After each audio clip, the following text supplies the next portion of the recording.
This video is brought to you by the Great Courses Plus. More on that later. History happens in a lot of places, in political assemblies and royal courts, on battlefields, at marketplaces, and in the home. But for us losers who are stuck here in the present, we need accounts and resources to understand the past, or we might as well be flying blind. So while history happens everywhere all the time, history is made in the pages of books. And that's what this series is about, the history makers, those writers who do the crucial work of keeping the past alive. And there's no better example of a history maker than Herodotus, who not only made history, but he made history. Unfortunately, like many of the figures we've covered and will cover in this series, his book can be a mess to read through, his structure is painfully disjointed in places, and he has a reputation for being a gigantic liar. That is a worrying trend with these guys, but that's also why I'm here making these videos in the first place. So to set the record straight and to figure out why Herodotus is so foundational to the history of history, let's do some history.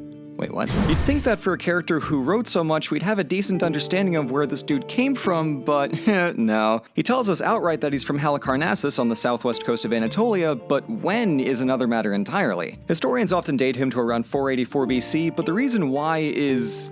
oh man, it is really dumb, you guys. We have a record of Herodotus living in Athens and being sent out to the new colony at Thurii in 443 BC. So historians just kind of assumed, well, if he was sent out to a colony, he must have been about 40 years old. So that would place his birthday, 40 years before Thurii, in about 484.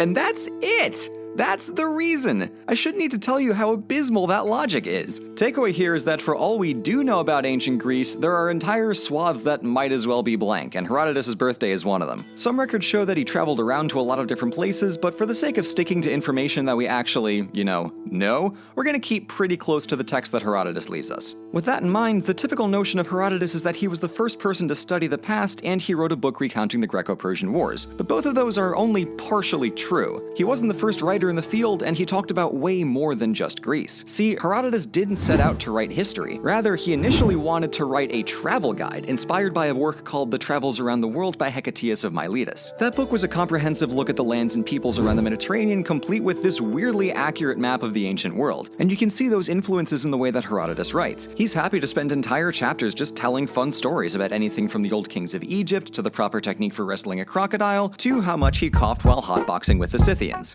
At his core, Herodotus is a storyteller, and everything from his fun anecdotes to his inordinately long narrative tangents to his sweeping assertions of cause and effect derive from his love of stories. From his home in Halicarnassus, Herodotus was traveling constantly, first to the island of Samos, then to the rest of Greece, the Black Sea, Egypt, parts of Persia, and possibly even more. As he went around hearing stories and writing about the places he saw, he got the idea to organize all of them in the order that they were conquered by the Persians. So partway through writing, he radically restructured his travel guide into a loose chronology of the growing Persian Empire. And funnily enough, you can really see these instances of complete tonal whiplash between historical anecdotes and fully unrelated digressions about local culture. The first half of his book is full of this. It's essentially like he's saying, yep, so that's the story of King Cyrus the Great who founded the Persian Empire, and then his son King Cambyses the Mad conquered Egypt, but before we do any of that, let me just tell you a little bit about ancient Egypt first. And then he spends the next 70 pages just talking about ancient Egypt. And after all that is done, he picks up with the story of Cambyses as if he never stopped, and then continues on to the tale of his son King Darius. So it is a chronology, but oh boy, is it a messy one. That goes on for about 5 chapters, but eventually we get to more familiar ground as Herodotus arrives at Persia's conquest of Ionia in 505 BC. 6 years later, the Athenians gave a helping hand to their fellow Ionians in an attempted anti-Persian revolt, and from here, Herodotus dives into the customs, government, and origins of the great cities of Athens and Sparta, leading up to Persia's attempted invasion of Greece in 490 BC. And this is where it all comes together. The last 4 chapters of Herodotus' book is all about the Persian wars that you know and love. Marathon, Thermopylae, Salamis, Plataea, all that jazz. We've been through before, so I'll skip over most of the details, but that's effectively the way that Herodotus' book goes down. Half of it is a sweeping account of the Persian Empire's rise interspersed with a travel guide, and the second half is a direct narrative of the Greco-Persian Wars. And he states his objectives most clearly at the very start of his book. Herodotus of Halicarnassus here presents his inquiry, so that the deeds of mankind may not be forgotten in time, and that great and marvelous works, some displayed by Greeks, some by Persians, may not be without their glory, and to show why the two peoples fought with each other. Gotta say, I really appreciate appreciate when ancient authors just lay their cards out at the very start of the book. Herodotus wasn't just describing the world or chronicling events like writers before him, he created a method of inquiring into the past to find out why those events happened. Homer had actually asked a similar question at the beginning of the Iliad, wondering to the Muses why it was that Agamemnon and Achilles were so butthurt with each other. But whereas Homer was happy to attribute cause and effect to divine will, Herodotus grounded his inquiry into the observable mortal world, and that word historias in the Greek is where we get the word history. So, Herodotus invented Big H history and told the century-spanning story of Persia's great rise and eventual defeat by the Greeks, but then why do so many people think that he's a massive liar? I mean, even Thucydides threw shade at Herodotus for stooping to cheap storytelling and for not properly checking his sources. Well, despite his best attempts to ground cause and effect in mortal actions rather than the obscure will of the gods, Herodotus still fell prey to some mythical exaggerations. In one tale, the singer Arion sailed from Corinth to Tarentum and found himself on the receiving end of an armed robbery by his crewmates.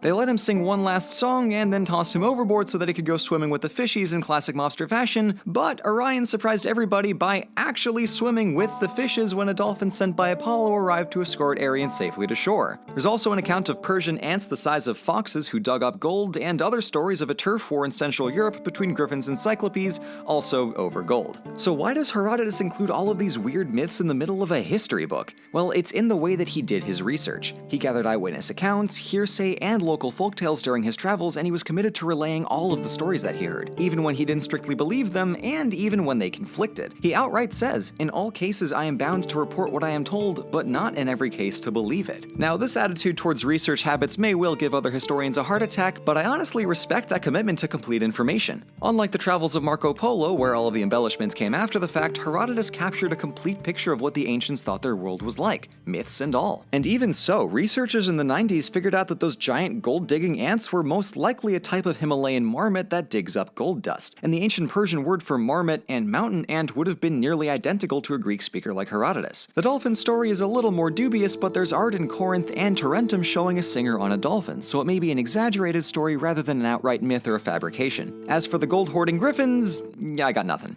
The second big bit of wackiness is the relationship between Athens and Sparta during the Persian Wars. Even though the cities were closely allied against their invaders, Herodotus often shows them bickering over who gets to be in charge, and goes out of his way to show how slow Sparta was to arrive for the Battle of Marathon, only getting there to congratulate Athens a day after all the hard work was already taken care of. And in the lead up to the Battle of Plataea, he gives Athens several stanzas to humble brag about how great and honorable they've been throughout the war effort. Beyond this, Sparta doesn't exactly cut a regal figure in Herodotus' account, since they kind of always lose unless big boy Athens is there to save them. This is uneven storytelling at best and outright bias at worst, but there's a very good reason for it. Herodotus was living in Athens around the start of the Peloponnesian War, so his sources would have turned up all kinds of Athenian-Spartan rivalry just from contemporary animosity. With Sparta and Athens jockeying for control of Greece, both cities would logically want to claim the moral high ground, and the result is the retroactive insertion of all this weird intercity rivalry where there probably wasn't all that much in the first place. It's the rough equivalent of a Cold War-era historian showing some narrative bias about America's cooperation with the Soviets in the Second World War. The present invariably shapes opinions on the past. But there's one last tiny instance of total historical fabrication. See, the Histories begins with an account of a conversation between the Athenian lawgiver Solon and King Croesus of Lydia. Croesus was rich. Stupidly rich, in fact, because his mints and mines produced the first coins in the ancient world. When the two met, Croesus asked Solon who he thought the happiest person in the world was, very much expecting the answer to be himself, with all the money and whatnot.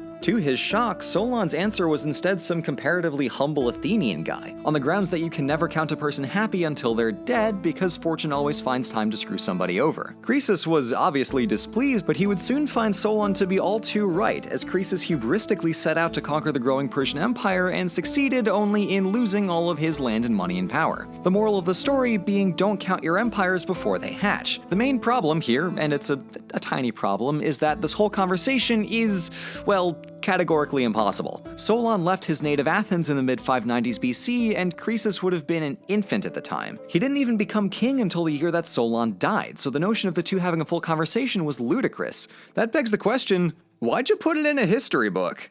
A couple quick clues clear up what's going on. For one, it plays out like a scene in a play with full dialogue and everything. It's very dramatized. Two, it features prominently in the first chapter of the book, as if to kind of set the stage for everything that comes later. And three, most of the ancient audience would have known that the two characters were separated by a good couple decades, so they probably wouldn't have taken it too literally. What Herodotus might have intended was to use this scene as a symbolic framing device to establish the recurring theme of, hey, watch out for hubris, it'll get ya. This idea crops up again and again with Darius and eventually King Xerxes, and little did Herodotus know, it foreshadowed the later fate of the Athenian Empire. Spoopy. Still pretty uncool to play it off as something that actually happened, but back in the day, most Greeks would have known to take this figuratively as a tone piece to set the stage for the rest of the history book. So as long as you know to look out for tales that sound maybe a little bit too mythical, and for an anachronistic depiction of Athenian and Spartan rivalry, you can essentially read through Herodotus and get a pretty good picture of the classical Greek world. Is it confusing and weirdly structured? Yes, dear God, the man speaks in layers upon layers of narrative digressions. But I do genuinely think it's worth reading if you're curious, and generations of historians have Herodotus to thank for being the first person to look into the past and inquire why. We here at OSP are all about teaching and learning, and if you want on-demand access to some of the world's best educators on a massive range of topics, then you should check out today's sponsor, The Great Courses Plus. This service takes all of the lectures and full courses offered by The Great Courses and packs it all into one easy-to-browse streaming service. It's like a Netflix for college classes, with over 11,000 lectures on topics ranging from math and history to travel and cooking. I personally have been learning with The Great Courses since I was watching math lectures with my dad way back in middle school, and nowadays I love jumping into a new topic in history with a lecture from The Great Courses Plus to start me off. If you'd like to learn more about our boy Herodotus and how he fits into the larger picture of Greek history, then I've got to recommend this lecture on the birth of history from the Foundations of Western Civilization course. Whether you want to dig deeper into a topic you're already familiar with, or maybe starting completely fresh with something new, I really believe that there's something you'll be able to learn from and enjoy with The Great Courses Plus. And they're offering all of you a free month to get you started if you sign up with our link at thegreatcoursesplus.com/overlysarcastic, or click on that shiny blue link down in the description. Again, that's thegreatcoursesplus.com/overlysarcastic for 1 month of unlimited courses.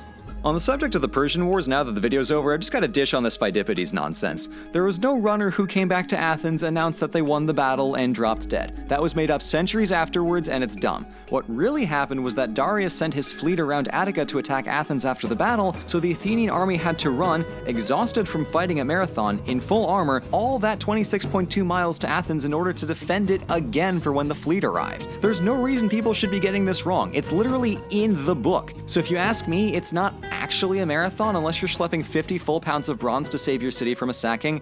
Get on their level.